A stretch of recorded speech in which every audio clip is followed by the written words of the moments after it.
Is Utah better with Andy Ludwig staying on as offensive coordinator? Yeah, I mean, better. I mean, who would have been the replacement? I think that's kind of the question that everybody was sort of pondering with this whole Notre Dame situation. And I think that, Andy's done what I think is a pretty solid job. We've talked so much about how Utah doesn't have amazing talent at quarterback, or they don't have amazing talent out wide, or, like how they're always lacking, 5-star recruits at the skill positions. Like, I think Andy has done a great job with what he's had to work with. And I think they've had nice showings. They've done some nice things in the games of consequence. And I think that, would they be better? That's a really tough question to answer. It's really, there's so many names out there that would be a candidate for Utah that I think it's really tough to answer that. But what I can say definitively is that Andy, Ludwig obviously has a big time impact on the fortunes of this program. And I think that Utah is a program that's looking to take this sort of next step. And if we set all the TV deal expansion conversations aside and we just look at Utah here and now, this is a program that needs to win more football games. Like, you've been successful. I'm not saying that they suck or they're not living up to it, but the reality of the situation is the college football playoff is expanding. The college football playoff is making it so the Rose Bowl is no longer what the Rose Bowl has been the last however long, the granddaddy of them all. It's no longer that situation. So to me, I'm looking at this Utah program and I'm saying, hey, all your boys are coming back. Right? Brant's coming back. Cam Rising's coming back. Like, you've got one more run at this thing with this group of guys that is reliable, and they have that connection. So if I'm Andy, I'm looking at this and I'm saying, okay, yeah, maybe leaving isn't the best situation this particular year with these guys coming back. Well, the thing that I say about this is, I don't care who the offensive coordinator is. I need Kyle Whittingham to be more aggressive offensively.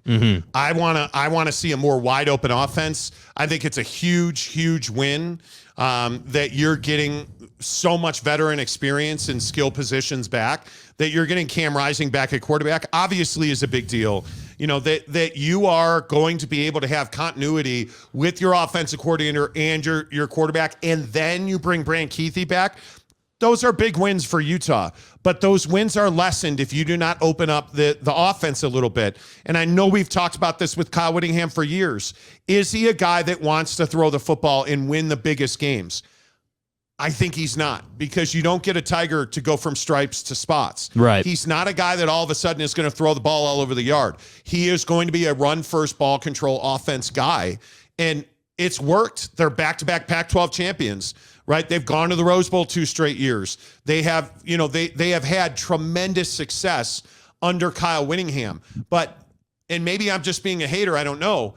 It just makes you wonder how much more success is there sitting on the table if you get a lot more aggressive. How much more recruiting would you be able to win? How many more battles would you be able to win at the quarterback and the skill positions if you were a throw it around the yard offense? Because if you're a wide receiver, you're probably not going to Utah. If you're a guy who wants to be a wide receiver in the NFL, I might even say certainly are not going to Utah. If you're a tight end, if you're a running back, you're going to Utah. If you're any talent on defense, you're going to Utah. You're getting in the NFL. But man, what if you had 4-star recruits across your 3 deep on offense? And I'm talking skill positions. Yeah. If you had 4-star recruits across the board on your wide receiver core, what would that mean to this team? If you had the highest possible recruit at quarterback, and no knock on Cam Rising, he's been spectacular at times. But if you had the best quarterbacks in the state of Utah, if Jackson Dart had stayed and went to Utah, if Zach Wilson had gone to Utah, if all of these great quarterbacks who have come out of this state and come out of this region had stayed and played at the U, what would the impact have been? And is that Kyle Whittingham or is that Andy Ludwig? Yeah. Well, I remember when A-Rod was up on the hill, we had this exact same conversation. So it makes me feel like this is a Kyle Whittingham philosophy. And I am never going to be the guy who's going to question Kyle Whittingham X and O's. The guy is just too good at what he does. Yeah. But boy, it would sure be fun to watch this offense be opened up. Yeah, it would. And I think you with a more wide open offense and better recruits, you're going to win more games. That's just the reality of the situation. So they need it. And I will also say, I think that this year has the potential to be really spectacular. I mean, again, just getting Cam Rising back is such an enormous victory. Mm-hmm. It is, and you hate that he's coming back, frankly, because if he's 100% or if he's as close to 100% and he doesn't have this significant leg injury, he's probably going to the NFL draft, right? Like, let's be honest. But he's coming back with Brant Kuithe. Man, that's exciting. That is really exciting because he's going to be, again, another year with Andy Ludwig, another year in the system, another year of continuity. That's really exciting. And I think the Pac-10 is ripe for the taking. Now, I understand USC had a huge class, and you're absolutely right. If you are projecting them to be the favorites in the conference, why wouldn't you with Caleb Williams and, with all the talent that they have there? But who's going to count out Utah versus USC? Because I'm not. I think we've seen that Utah can beat USC on any field in the biggest games. And I think a lot of that is the leadership that's on the field. We have probably been living with an embarrassment of riches as far as leadership and maturity at Utah football. After everything that this team has been through in the last couple of years, how could you not, right? Right. And now that you're getting Cam Rising back, there's no reason to believe he has to be the second best quarterback in the league. I mean, Caleb Williams is very clearly the best quarterback in the Pac-12. Yes. I'm taking Cam Rising over Bo Nix, let's say. I mean, point to the other guy you want to. It doesn't matter. Yeah, I don't think there is another guy. I'm taking Cam Rising 1 or 2 here, and I think it's got to be 2 because Caleb is just such a special performer. But the other part of this conversation, real quick, before we get to your comments, am I the only one that can't believe Notre Dame didn't pay that buyout? You're Notre freaking Dame. You are the Fighting Irish of Notre Dame. You identified the offensive coordinator you wanted to replace Tommy Rees, and you wouldn't pay a $2.8 million buyout to get him? Like that there's something that doesn't sit right like that. Well, and it makes you wonder. I mean, what was that? Was it that they didn't want to pay the money? Was it that they found something or something sort of popped up on the radar that made them hesitate? Like it does beg the question because it's not like it's a $10 million buyout. It's not like it's some huge number, by college football standards for an offensive coordinator or coordinator level position. $2.8 million really is not that heavy of a price to go ahead and get the guy you wanted. So that was kind of my thing. I was like, I agree. That does seem kind of odd. And I wonder if there was something there for sure. Yeah, for certain. All right, let's get your comments in here. Kyle J. What's up, Kyle? Haven't seen you in a while. He says, cheese and rice, you love taking shots at Cam Rising. How am I taking a shot at Cam Rising? Rising? You taking shots at Cam Rising? I think I literally just sat here and said he's the second best QB in the conference. Yeah. Like, how is that taking a shot at him? Yeah, and I would agree. I think Caleb Williams is just outright more talented. I think he's just that dude, Caleb Williams. Yeah. Cam Rising, I am not at all taking a shot at Cam. Guy, I literally just sat here and said it's an unbelievable win to get him back and to have him and Ludwig and Brant Kuithe in the system for another year together. Yes. How am I taking a shot at Cam Rising? That's crazy. Dale Donut says Utah is a tight end school. Well, right now, the way football's being played, being a tight end school ain't bad. I mean, yeah. And again, if Brant Kuithe was healthy last year, he wouldn't be here. Yeah. But he wasn't. And I'm thankful that we as fans get another year to watch him play. Like, I think he is a really, really important figure in that offense. I mean, and I think, and you look at the mix they have now, you've got Kincaid, you've got, obviously Kuithe, and now you're adding, Thomas Yasmin to the mix. Like, I think that there's a nice balance that you can find here. And I think one of the reasons that, Brant was run out there so much, obviously, is because he's just so damn good at what he does. But I also think they didn't have a ton behind him. You look at football, and Utah does run a lot of 2 tight end sets. And I think, obviously, Yasmin's not going to come in here and be what Brant Keithy is, but I think that he can be a guy that fills in really reliably now. So if you're up 25 and you want to give Brant a breather, you can plug this guy in, and you know your production's probably not going to fall off too drastically. I mean, for me, my biggest thing with Yasmin was his hands. He dropped a lot of balls that he shouldn't have dropped, specifically against UCLA. So to me, I just felt like, hey, if this guy gets another year of the jugs machine under his belt, he's going to be a better tight end. So that's why I say Utah's in a fine position outside of the bigger picture conference conversation, the TV stuff. Just for their program, I think they're in a fine position right now. Like, I'm trying to think who would even be the quarterbacks ahead. I mean, obviously, the guy that comes to mind is Caleb Williams. I mean, Michael Penix Jr. or Cam Rising. Man, I think that's close. I'm not a big left-handed quarterback guy. Well, he did throw for 4,600 yards. I know. The guy's at 31 touchdowns, 8 INTs. Yeah, he's got numbers. The guy's a stud. There's no doubt about that. Yeah. I think I would probably edge toward Cam Rising. I think that's really close. I mean, after that, I mean, Penix or Bo Nix. I'm taking Penix over Bo Nix, with all due lack of respect for Bo Nix. Right. I look at other guys like DJ Uiagalelei. With all due respect at Oregon State, has DJ ever proven to be a big-time college quarterback? No. No, I don't believe he has. Well, and Cam's played in big game after big game. Well, and I think there's no doubt that Cam, I mean, I'm just looking at the rest of the league. Cam is head and shoulders.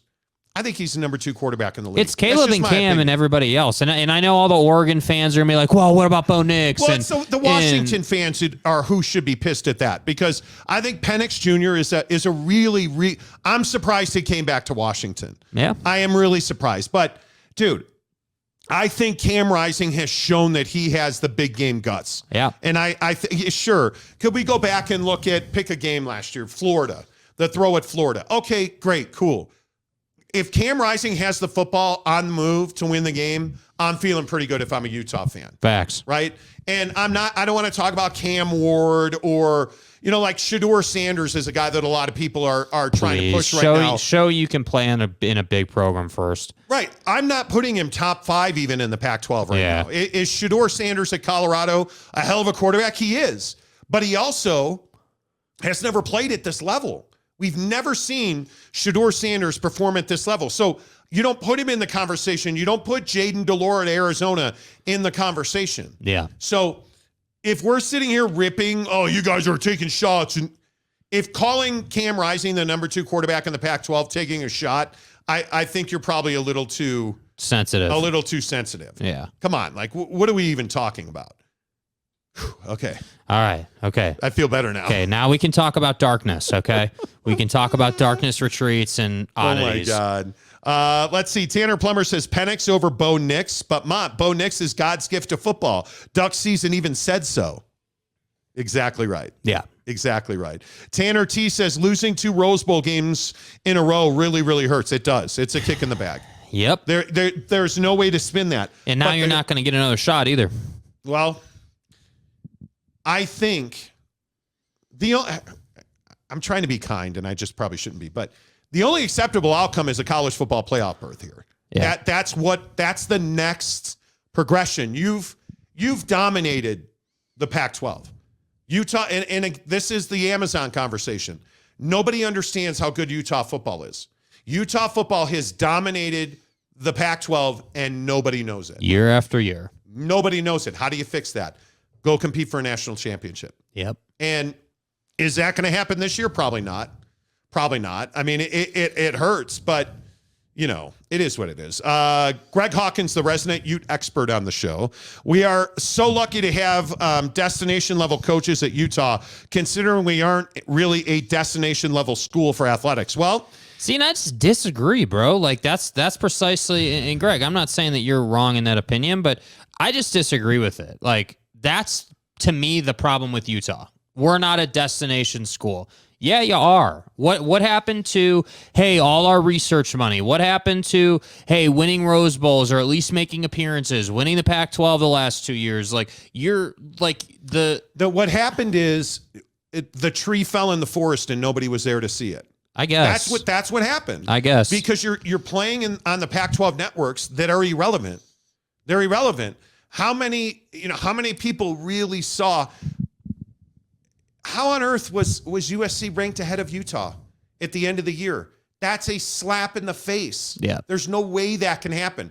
Well, why did it happen? Because the AP writer in Minnesota quite literally is an MLS writer. He covers soccer, and he happens to have an AP football vote. Do you think he saw Utah or USC? He saw USC. And that, reputationally, that's what's killing Utah football. That right there, that conversation is what hurts Utah so much. Like, I don't go back to, this whole thing about research money, you guys, while it's not irrelevant, it's not a huge factor in leaving the conference because you're not going to lose your research money if you are not in the Pac-12. You're not. There is a very, and I think most people would use like AAU money or whatever you want to point to. There is a very succinct and specific set of criteria that you have to meet to earn that money, and Utah meets it. Yeah. It has nothing, the two are so separate. Academia and athletics are just two totally different factors, and athletics has nothing to do with that research money. Yeah. Nothing.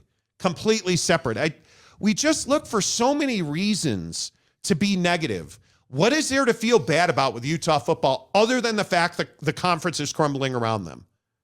There's not a whole lot to feel bad about. Basketball, football, baseball, like there's not a whole lot to feel bad about at Utah. Yeah. It's a great time to be a Utah fan, but yet we're all focused on research money in this freaking conference that you need to get out of. And I guess I'm venting. Like I'm not here for it on Football at 50. Yeah. 10 of the hour, every hour when we bring you the biggest stories in football. But man, the thing that bothers me is I'm a passionate Pac-12 fan. And it's really hard to be a fan of this dreadful conference right now. It is almost impossible to support these guys. I find myself every day trying to find a positive spin or a positive light on anything that I hear about the Pac-12. And it's almost impossible. Yeah. It's almost impossible that this conference is so poorly run, man.